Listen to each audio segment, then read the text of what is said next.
የኢትዮጵያ የዲያስፖራ ማህበረሰብ በሀገር ቤት ለመስራት የሚያስቧቸውን ፕሮጀክቶች በፋይናንስ ለመደገፍ በቂ ዝግጅት ማድረጉን የኢትዮጵያ ንግድ ባንክ አስታወቀ።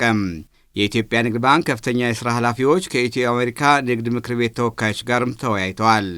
የኢትዮ አሜሪካ የንግድ ምክር ቤት ፕሬዝዳንትና የከፍተኛ የቢዝነስ ልዑኩ ቡድን መሪ አቶ ኤልያስ ወልዱ እንደተናገሩት የኢትዮጵያ ንግድ ባንክ ለሀገሪቱ ሁለንተናዊ እድገት እያበረከተው ያለው አስተዋጽኦ ከፍተኛ መሆኑን ምክር ቤታቸው እንደሚገነዘብ አንስተዋል።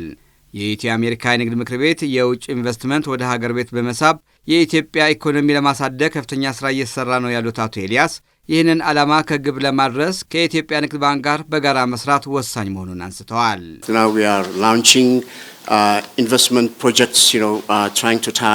የተለያዩ ትላልቅ የንግድና ቢዝነስ ተቋማት ወደ ኢትዮጵያ መጥተው በኢንቨስትመንት ስራ ላይ እንዲሰማሩ ጥረት እያደረግን እንገኛለን።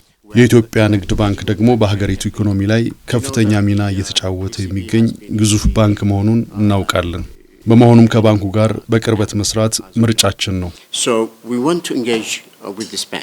የኢትዮጵያ ንግድ ባንክ ፕሬዝዳንት ተወካይና የኮርፖሬት አገልግሎቶች ኤክስኪዩቲቭ ምክትል ፕሬዝዳንት አቶ ኤፍሬም ሞክሪያ በውይይቱ ወቅት እንደተናገሩት ባንካችን ቀደም ሲል ለትላልቅ የመንግስት የልማት ፕሮጀክቶች ከፍተኛ ብድር እያቀረበ መጥቷል ያሉ ሲሆን ታላቁን የኢትዮጵያ ህዳሴ ግድብ ከመጀመሪያው የሀብት ማሰባሰብ ስራ ጀምሮ ግድቡ አሁን እስከደረሰበት ደረጃ ድረስ ፋይናንስ በማድረግ ለውጤት ማብቃቱን በምሳሌነት አንስተዋል።